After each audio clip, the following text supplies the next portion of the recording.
Now I'll go on to striking workers, because this is something that gets very little write-up this year. Last year, there was much more discussion about it. There was the language was, I think, a little bit more. I would say it's been pared down this year, but it accomplishes the same thing.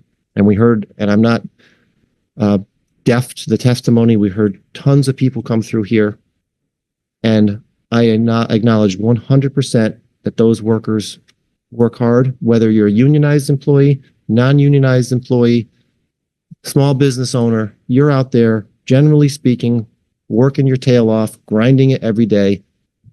And that's why they call it work. I mean, it's great if you have a job that you like, you enjoy, that pays well, then it's not work. If you're enjoying yourself and it pays well, that's not even work. But most of us don't have that every day, and it's a grind. And so I absolutely respect and recognize the right of employees to collectively bargain, to unionize.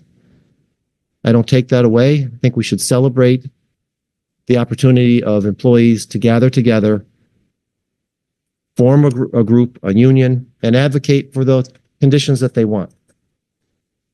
But when we talk about this legislation, I wholeheartedly believe that we are tipping the scales in the favor of labor. And I recognize that a strike, I heard it last year, and I heard it this year, that it's never taken lightly. I don't dispute that one bit. I think it's stressful. I know it's stressful. I heard it in the people who were testifying. I heard it in their voices, saw it in their eyes.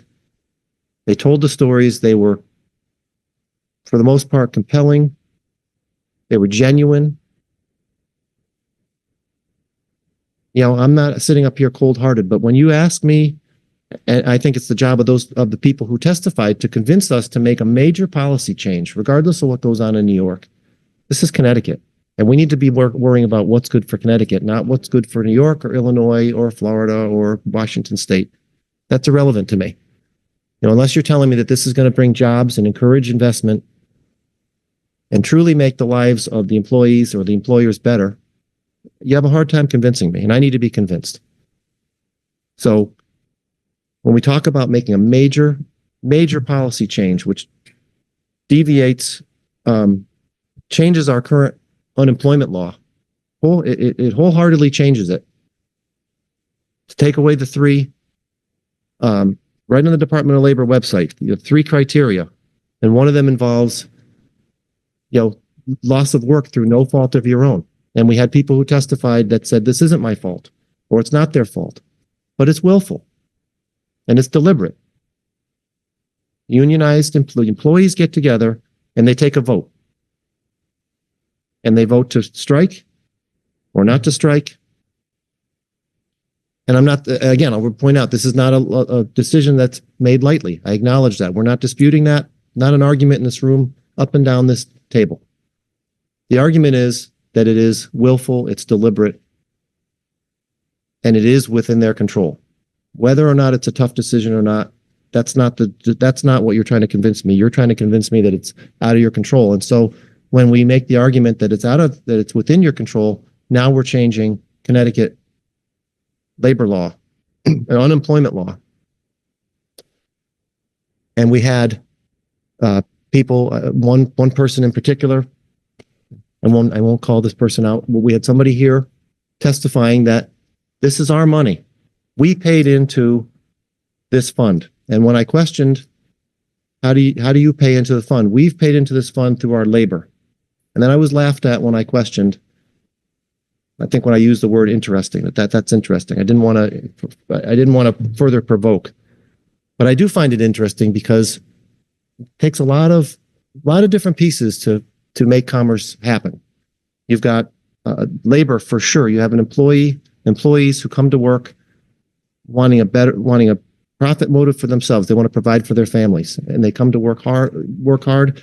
And in some cases, they have a choice. In some cases, they've been there 30 years.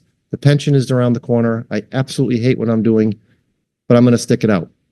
And I worked at a police department with people who thought that way. And I've I have family members who are parts of unions who feel that way. I'm into it. I got a few more years. I'm going to do my time. And that I agree that happens.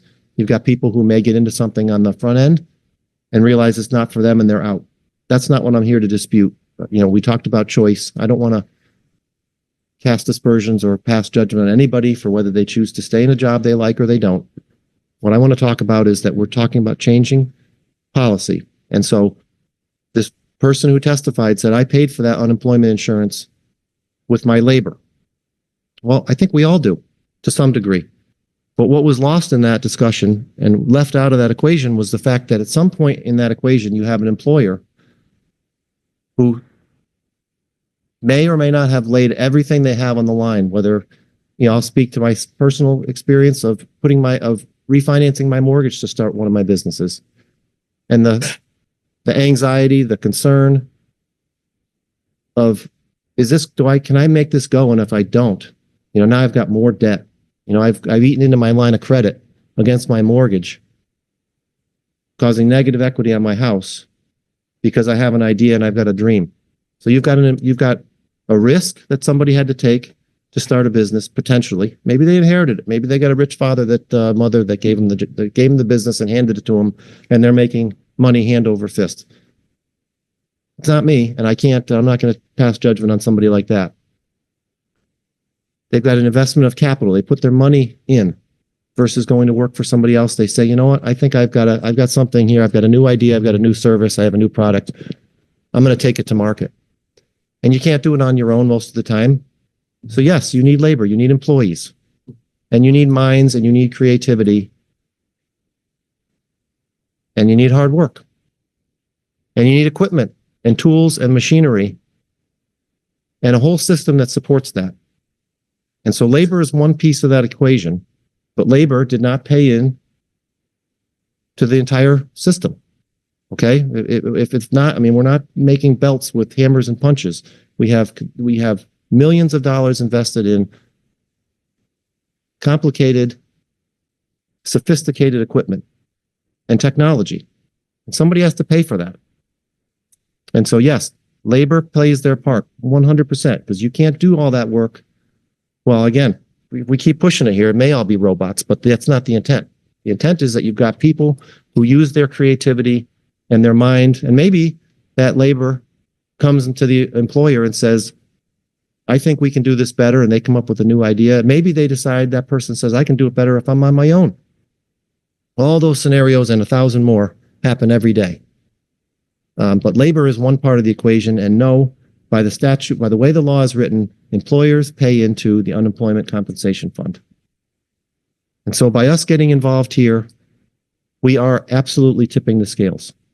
We are doing the work of the union by taking one side of the equation and telling the employer, you have to pay for your employees to go on strike. Even if it's a difficult decision and an awful decision for the employees. The decision to go on strike is the absolute nuclear button. I believe wholeheartedly that neither side wants that. We've heard it from the employers who say it's devastating. We've heard it from the employees that it's an absolute means of last resort. I agree. I agree with that, with both statements. They can both be right in my mind. But by us getting involved and tipping those scales, we have now told employers, you need to negotiate against yourself. You're going to fund this because we're going to bring you back to the table quicker. Senator Looney said that employers will be pressured in his testimony here, or whatever room we were in. We've included the Attorney General in this, which is yet another form of pressure. And it would fundamentally change the labor law to match something which everybody has said occurs rarely, and not for a very long duration. Yet we need to pass this legislation. And you just can't convince me that this is good, that this sends any kind of message to employers or employees. Both sides need to be accountable. I want to see the employees and the labor side negotiate for everything they can that makes sense for them and makes sense for a viable business. I want employees better paid, not worse paid. we've had testimony that was somewhat conflicting, and in terms of who believes that the strike would be more likely if this happened, and there was some who said that this would be less likely because the employer would be compelled to come to the table quicker and maybe resolve the issue sooner if they knew the employees would have this newfound authority that they didn't earn, that we gave to them. And I would just say that if we're conflicted on that, if you're getting conflicted testimony, it's not our job to jump in. I probably wouldn't be much more compelled, but I would be more compelled to listen and give that consideration if you had everybody saying this absolutely will not last in a longer strike. There was no data presented. It was, to my recollection, there was limited data, if any, but most of the time it was, no, this won't happen, and yes, it will. So we've got a conflict there. And I don't think at that point, with something this grave and this serious, that we should be injecting ourselves for something where you don't have a clear mandate. And I didn't have a clear mandate. Lastly, I'll state that I support the right of workers to collectively bargain, to negotiate. I don't want to be doing the work of the union. Okay, we heard examples of unions who maintain strike funds, which to me, in my layman's terms, call that an insurance policy, a self-funded insurance policy against the strike.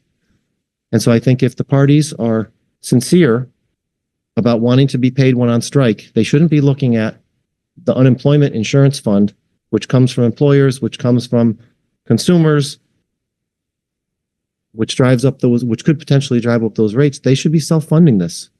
If it's that important, those dues should include an adequate amount to support those people, support the people who are going on strike for a certain amount of time.